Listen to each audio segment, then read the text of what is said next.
একদম নরম তুলতুলে আর মুখে দিলেই মিলিয়ে যাবে এইরকম একটা ডেজার্ট আপনাদের সাথে আজকে শেয়ার করব।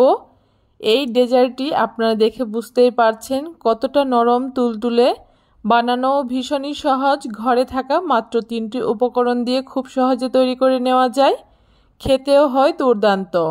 যে কোনো ছোটোখাটো অনুষ্ঠানে আপনারা খুব সহজে এই ডেজার্টটি তৈরি করে নিতে পারেন।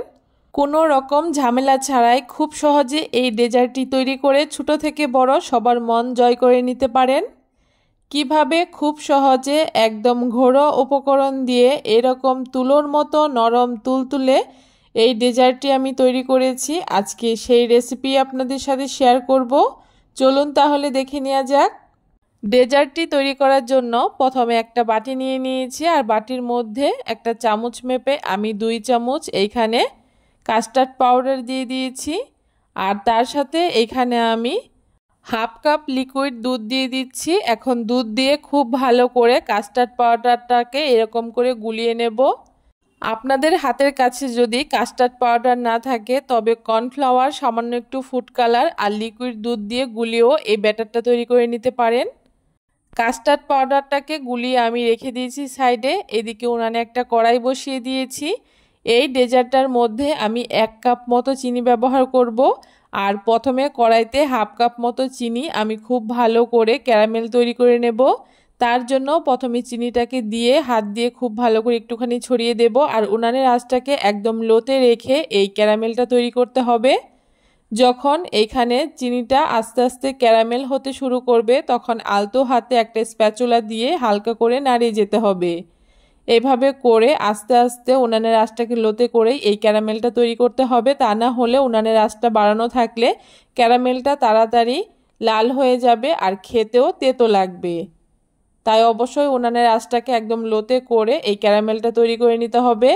ক্যারামেলটা আমার তৈরি করে নেওয়া হয়ে গেছে, এর থেকে বেশি কালার করব না, তাহলে তেতো লাগবে। এখন সাথে সাথেই যে বাটির মধ্যে আমি ডেজার্টটা তৈরি করব সেই বাটির মধ্যেই এখানে আমি চিনির এই ক্যারামেলটাকে ঢেলে দিচ্ছি। যদি একটুখানি অপেক্ষা করি তাহলে ক্যারামেলটা জমাট বেঁধে যাবে, তাই খুব তাড়াতাড়ি এই কাজটাকে করে নিতে হবে। ক্যারামেলটাকে এই বাটির মধ্যে ঢেলে নিয়ে খুব ভালো করে ঘুরিয়ে ঘুরিয়ে চারপাশটাকে এভাবে করে লাগিয়ে নিয়েছি। আর এইভাবে করে ক্যারামেলটাকে এই কেকের বাটির মধ্যে লাগিয়ে এখন আমি এটাকে সাইডে রেখে দেব। এদিকে ওই ক্যারামেল তৈরি করা কড়াইয়ের মধ্যেই আমি চায়ের কাপ মেপে 3 কাপ লিকুইড দুধ দিয়ে দিচ্ছি। দুধটা আমার আগে থেকে জাল করা ছিল, আপনারা চাইলে সরাসরি দুধটাকেও ব্যবহার করতে পারেন। এখন নেড়ে চেড়ে খুব ভালো করে দুধটাকে আমি বলক তুলে নেব। দেখুন দুধটা খুব সুন্দর বলক চলে এসছে। এখন খুব ভালো করে 1 থেকে 2 মিনিট মতো দুধটাকে একটুখানি জাল করে নেব। খুব বেশি ঘন করে জাল করে নেওয়ার প্রয়োজন নেই। খুব ভালো করে এভাবে করে দুধটাকে আমি 1 থেকে 2 মিনিট একটুখানি জাল করে নিয়েছি। আর এখন এখানে আমি স্বাদ অনুযায়ী হাফ কাপ চিনি দিয়ে দিলাম। আমি বলেছি এখানে 1 কাপ চিনি ব্যবহার করব। প্রথমে হাফ কাপ চিনি ক্যারামেল করে ব্যবহার করেছি, আর বাকি হাফ কাপ চিনি এইখানে আমি দুধের মধ্যে ব্যবহার করলাম। তবে মিষ্টিটা অবশ্যই আপনারা আপনাদের পছন্দ অনুযায়ী ব্যবহার করবেন। চিনিটাকে দিয়ে খুব ভালো করে নাড়িয়ে চাড়িয়ে চিনিটাকে দেওয়ার পরেও খুব ভালো করে 1 থেকে 2 মিনিট জাল করে নিয়েছি, কারণ চিনি থেকে জল ছেড়ে যায়। চিনিটাকে দেওয়ার পরে খুব ভালো করে জাল করে নিয়েছি। আর তারপরে এখানে আমি 1 চামচ মতো বাটার দিয়ে দিলাম। বাটারটাকে দিয়ে খুব ভালো করে মিশিয়ে নিচ্ছি। অবশ্যই এখানে একটু বাটার কিংবা ঘি ব্যবহার করবেন, তাহলে এই ডেজার্টটা খেতে বেশ ভালো লাগে। বাটারটাকে খুব ভালো করে মিশিয়ে নেওয়ার পরে আগে থেকে গুলিয়ে রাখা কাস্টার্ড পাউডারটাকে দিয়ে খুব ভালো করে মিশিয়ে নিয়েছি। খুব ভালো করে কাস্টার্ড পাউডারকে মিশিয়ে নিয়ে খুব বেশিক্ষণ জাল করে নেওয়ার প্রয়োজন নেই। তারপরে যে কাপ মেপে আমি 3 কাপ দুধ ব্যবহার করেছি ওই কাপেরই 3 ভাগের 1 ভাগ এখানে আমি সুজি নিয়ে নিয়েছি। আর অবশ্যই একদম মিহিদানা সুজিটা ব্যবহার করবেন। সুজিটা যদি একটু বড় থাকে তাহলে আপনারা মিক্সিং জারের মধ্যে একটুখানি ঘুরিয়ে নিতে পারেন।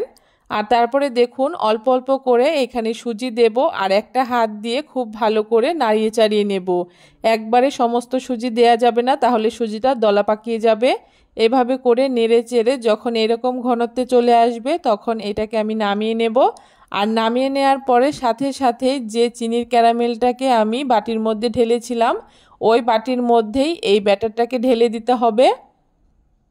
ব্যাটারটাকে খুব ভালো করে ঢেলে দিয়ে উপরটাকে একটুখানি সমান করে নেব আর তারপরে হাত দিয়ে একটুখানি ট্যাপ করে নেব যাতে ভিতরে কোনো রকম ফাঁকা না থাকে। এভাবে করে প্রথমে নর্মাল টেম্পারেচারে এটাকে ঠান্ডা করে ফ্রিজে রেখে দেব আধা ঘন্টার জন্য। আধা ঘন্টা পরে দেখুন ফ্রিজ থেকে বের করে নিয়েছি আর এটা কত সুন্দর হয়েছে, সাইড থেকে একদম ছেড়ে গেছে। এখন এটাকে আমি একটা প্লেটের মধ্যে ঢেলে নিচ্ছি। দেখতেই পারছেন সুজির এই ডেজার্টটা কতটা সুন্দর হয়েছে। এখন ছুরি দিয়ে আমি কেটে নিচ্ছি। এখানে আমি চৌকো শেপ করে কেটে নিয়েছি, আপনারা আপনাদের পছন্দ মতো যে কোনো শেপ দিয়ে কেটে নিতে পারেন। দেখতেই পারছেন এটা কাটার সময় কতটা নরম তুলতুলে হয়েছে আর খেতেও হয়েছিল বেশ সুন্দর। আপনারাও খুব সহজে ঘরে থাকা মাত্র 3টে উপকরণ দিয়ে এরকম নরম তুলতুলে তুলোর মতো এই ডেজার্টটি তৈরি করে নিতে পারবেন। কেমন লাগলো আজকে খুব সহজ পদ্ধতিতে এই ডেজার্টের রেসিপিটি অবশ্যই কমেন্ট করে জানাতে ভুলবেন না। ভিডিওটি ভালো লাগলে সবার সাথে শেয়ার করে চ্যানেলটাকে সাবস্ক্রাইব করে দেবেন।